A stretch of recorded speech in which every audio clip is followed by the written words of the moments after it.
Hello students of class 9th, and today we will read the third lesson from Beehive, The Little Girl. The Little Girl, this very lesson has been written by Catherine Mansfield.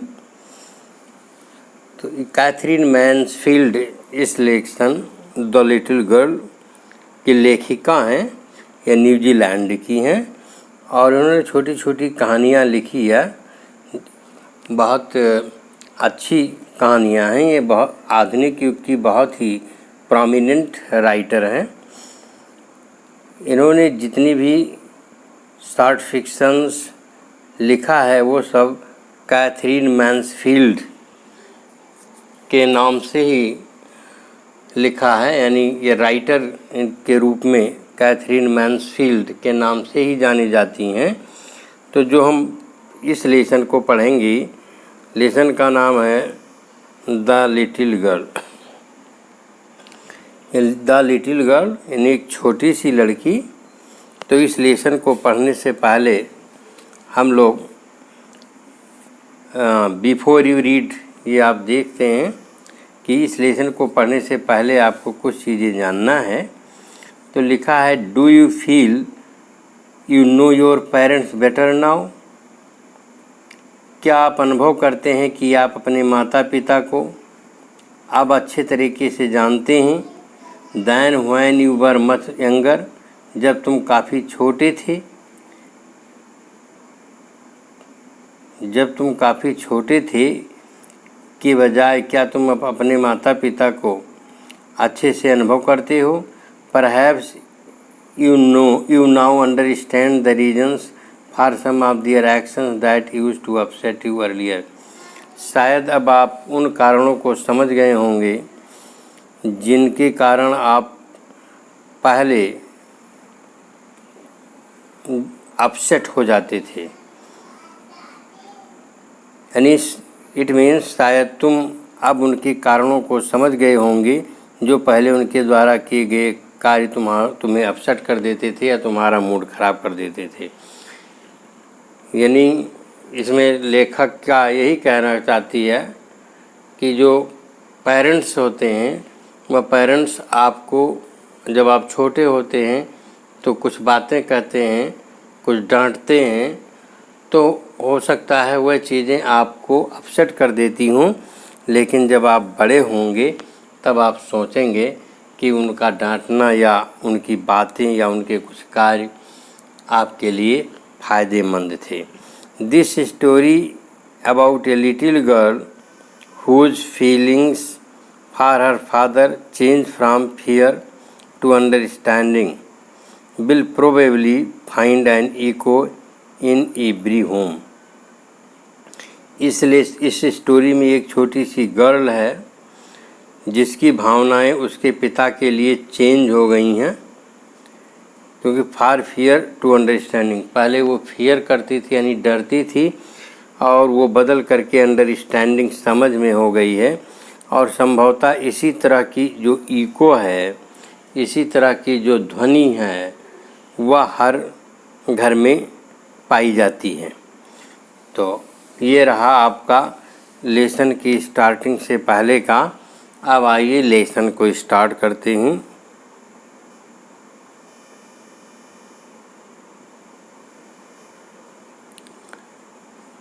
तो to the little girl he was a figure to be feared and avoided. To the little girl he was a figure to be feared. Figure to be feared का मतलब डरने वाली या डरावने वाली व्यक्ति। तो छोटी सी लड़की के लिए वह एक डरावने वाली फिगर थे। एंड अवॉइडेड, और उपेक्षा करने लायक व्यक्ति थे, यानी उनसे बचने या उनकी उपेक्षा करने लायक व्यक्ति थे। यह एक परिवार है घर का, और इस परिवार में एक लड़की है जिसका नाम केजिया है। उसके पापा, मम्मा और ग्रैंड मदर और उन्हीं परिवार में एक कुक है जो खाना उनका पकाती थी, जिसका नाम है एलिस। ओके, तो इस प्रकार से उसके परिवार में पापा, मम्मा, ग्रैंड मदर और एक कुक और केजिया, यानी कुल मिलाकर के 5 सदस्य उसके परिवार में हैं। तो उसके पापा की जो लुक थी, वह उनकी फिगर जो थी वो थोड़ी बड़ी थी। उनको देख करके केजिया जो लड़की है, केजिया, वो डर जाया करती थी। ओके, तो वह उनसे बचती थी। Every morning before going to work he came into her room and gave her a casual किस।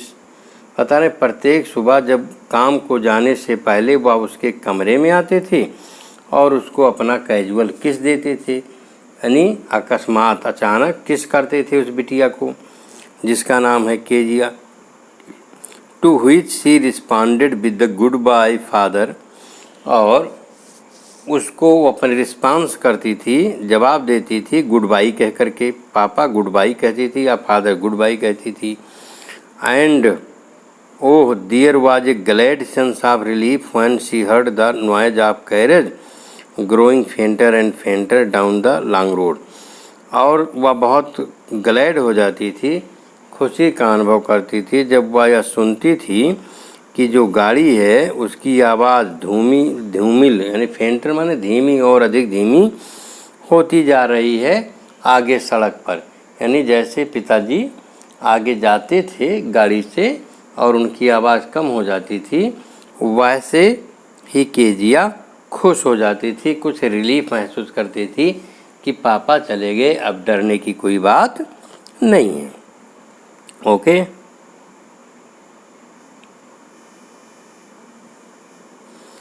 In the evening, when he came home, she stood near the staircase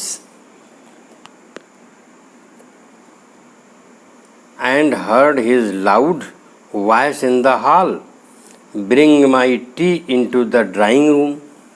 और क्या है, जब वह शाम को आते थे तो क्या होता था, स्टेयरकेस माने सीढ़ियों के निकट, तो वो सीढ़ियों के निकट खड़ी रहती थी और हाल में उसकी ऊंची आवाज़ सुनती थी, अपने पिता की लाउड वॉइस सुनती थी। क्या सुनती थी? Bring my tea into the drawing room, मेरे ड्राइंग रूम में मेरी चाय लाओ। Hasn't the paper come yet, हैं, कहते थे क्या अखबार अभी तक नहीं आया। Mother go and see if my paper is out there and bring me my slippers. Kezia की माँ जो है कहती थी जाओ और देखो क्या अखबार बाहर है और मेरे लिए मेरी चप्पलें लेकर के आओ। स्लीपर्स माने चप्पल। केजिया आगे, केजिया कहती है, Kezia mother would call to her, If you are a good girl, you can come down and take off father's boots. तो केजिया यानी उसकी माँ, mother would call to her, माता उसकी कहती थी केजिया अगर तुम अच्छी लड़की हो तो नीचे आ जाओ और अपने पिता के बूट्स माने जूते उतारो। Slowly the girl would slip down the stairs, और स्लिप डाउन का मतलब नीचे उतर आना धीरे से। लड़की धीरे से सीढ़ियों से नीचे उतर आती थी। मोर स्लोली, बहुत धीरे से आती थी। Still a cross the hall and push open the drawing room door, और नीचे आ जाती थी और वह दरवाजे को खोल देती थी। ओके, ड्राइंग रूम के दरवाजे को खोल देती थी।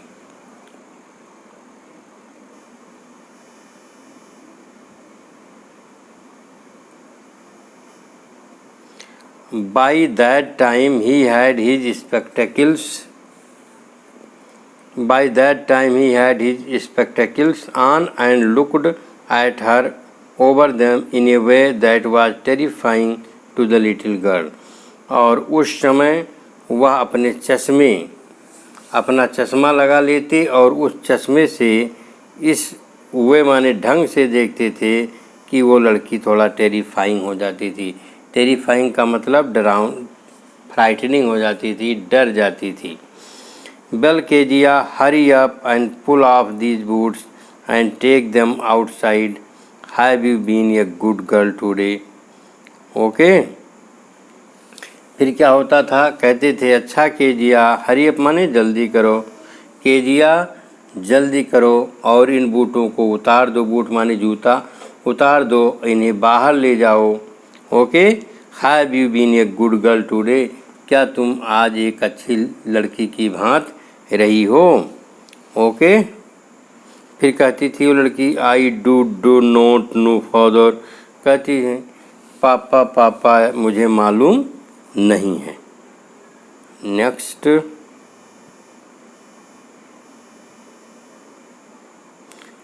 You don't know if you shutter like, if you don't know if you stutter like that, mother will have to take you to the doctor। यानी वो यहाँ तुतलाती है, हकलाती है ना, तो स्पष्ट नहीं कह पाती पिता के सामने डर से, तो कहते हैं कि अगर तुम डोंट ऐसे करोगी, तुतलाओगी, तो माता को तुम्हें डॉक्टर के पास ले जाना पड़ेगा। She never stuttered with other people.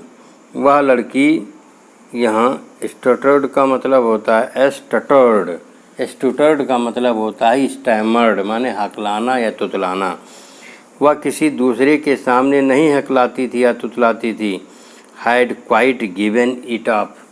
Okay. वह और किसी दूसरों के सामने नहीं हकलाती थी और काफ़ी हद तक तो वह इसको हकलाना छोड़ चुकी थी। गिवन इट अप का मतलब स्टॉप्ड डूइंग इट, यहाँ लिखा हुआ मीनिंग छोड़ चुकी थी।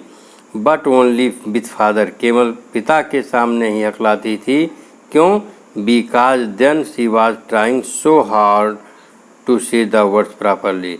क्योंकि उस समय वह पिता के सामने शब्दों को कहने के लिए बहुत कोशिश करना पड़ता था कि ठीक तरह से कहें। What is the matter? What are you looking so stressed about? What is the matter? क्या मामला है? तुम क्यों इतनी अप्रसन्न दिख रही हो? ओके। रेस्ड का मतलब अप्रसन्न। Mother, I wish you taught this child not to appear on the brink of suicide। तो माँ, मैं चाहता हूँ कि तुम इस बच्ची को सिखाओ कि वह आत्महत्या करने की स्थिति में ना आए। सुसाइड का मतलब आत्महत्या, और ब्रिंक माने यहाँ किनारा होता है या स्थिति। On the brink of suicide का मतलब होता है आत्महत्या करना। ओके। यहाँ पर लिखा भी है about to commit suicide. Here Kezia carry my tea cup back to the table carefully. कहते हैं केजिया, जो कैरी माई, मेरा जो टी कप है उसको वापस टेबल पर सावधानी पूर्वक ले जाओ। तो ओके, ये तो उसके पिता कहते हैं। अब अगला जो पैराग्राफ है इसमें इसके पिता की साइज़ क्या है, किस तरह का कद है, उनकी पर्सनालिटी के विषय में है। Okay. He was so big, उसके पिता बहुत बड़े थे। He was so big, his hands and his neck, specially his mouth, when he yawned. बहुत बड़े थे हाथ और उनके गर्दन भी, और विशेषता जब वो यार्न करते थे। यार्न का मतलब होता है जम्हाई लेना, मुख खोल करके जम्हाई लेना। जब जम्हाई लेते थे, thinking about him alone was like thinking about a jinn. और जब उनके विषय में सोचना अकेले में एक दैत्य के विषय में सोचना था। यानी उसके पिता बहुत भारी भरकम थे।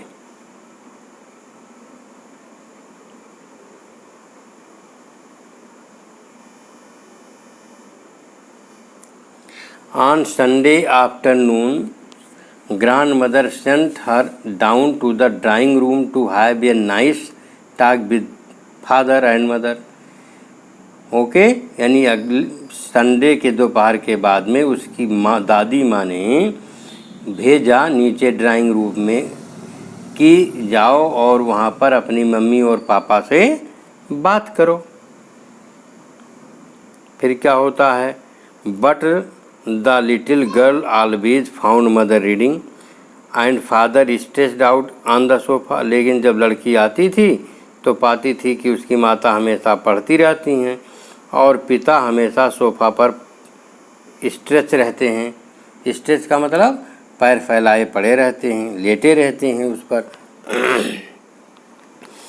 His handkerchief on his face, अपना रुमाल जो है अपने चेहरे पर रखते। His feet on one of the best cushions sleeping soundly in snoring, और अपना पैर कहाँ रखते, कुशंस पर रखते थे, गद्दे पर, और सोते रहते थे बहुत साउंड के साथ। और स्नोरिंग का मतलब नाक बजना, इतना तेज सोते थे, खर्राटे भर करके सोते रहते थे। यानी जब भी केजिया आती थी तो वो यही पाती थी। जब दादी ने भेजा तब भी यही स्थिति हुआ। आप इस इमेज को देख सकते हैं कि कैसे मम्मी किताब पढ़ रही हैं, पिता अपने चेहरे पर रुमाल रखे हैं और पैर के पास भी गद्दे रखे हुए हैं और सिराने भी तकिया रखी है। केजिया साइड में खड़ी हुई है। इस चित्र को आप देख सकते हैं। ओके, आगे बढ़ते हैं।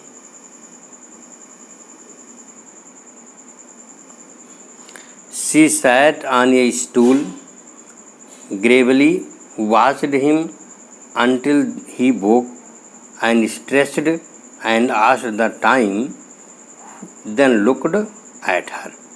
फिर वो बेचारी वहीं पर स्टूल पर बैठ जाती है।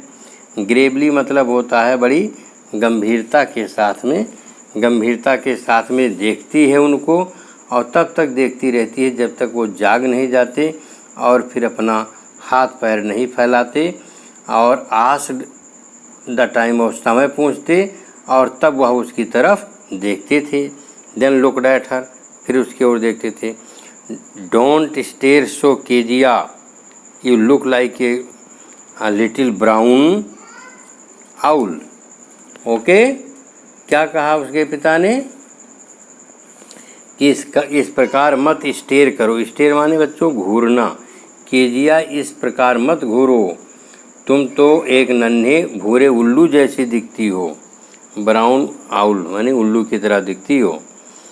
One day when she was kept indoors with a cold, her grandmother told her that father's birthday was next week and suggested she should make him a pincushion for a gift out of a beautiful piece of yellow silk. Okay, क्या होता है कि एक दिन जब one day when she was kept indoors, यानी एक दिन जब वह इंडोर्स थी विथ कोल्ड, जुकाम के कारण घर के अंदर ही उसे रखा गया, तब क्या होता है उसकी दादी उससे बताती हैं कि उसके पिता का जन्मदिन अगले सप्ताह है और उसे सुझाव देती हैं कि वह उनके लिए एक पिन कुशन बनाए। और वो पिन कुशन कैसा हो, सुंदर पीले रेशम के टुकड़े का बना हुआ हो। ये उसकी दादी उसको सलाह देती हैं उसके पिता के जन्मदिन पर बनाने के लिए। फिर क्या होता है, laboriously with double cotton the little girl stitched 3 sides, but what to fill in it with. यानी लेबरसली का मतलब होता है with a lot of efforts. यहाँ देख सकते हैं दिया हुआ है, मीनिंग साइड में दिया हुआ है कि काफ़ी कठिन परिश्रम से दोहरी रुई लगा करके, डबल कॉटन माने दोहरी रुई लगा करके छोटी लड़की 3 साइड से तो उसको सिल देती है। फिर लेकिन अब क्या है, उसके अंदर क्या भरा जाए, दैट वाज द क्वेश्चन, यही प्रश्न था उसके अंदर वह क्या भरे। The grandmother was out in the garden, दादी बाहर बगीचे में थी। And she wandered into mother's bedroom to look for scraps.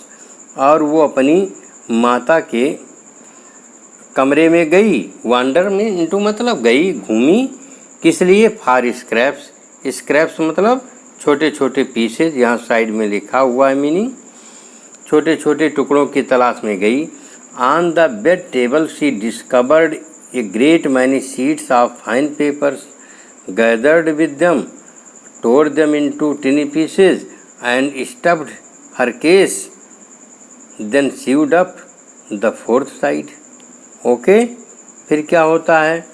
वो बेड टेबल के पास जाती है और वहाँ पर उसे बहुत से सुंदर सुंदर फाइन पेपर के सीट्स पड़े होते हैं, यानी पेपर के पन्ने पड़े होते हैं। वह उनको इकट्ठा करती है, फिर टोर देम इनटू पीसेज, उनको टुकड़ों में फाड़ डालती है।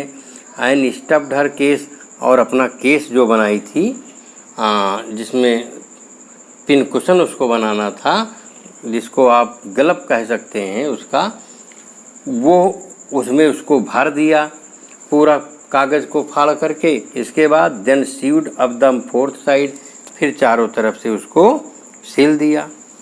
क्या होता है आगे?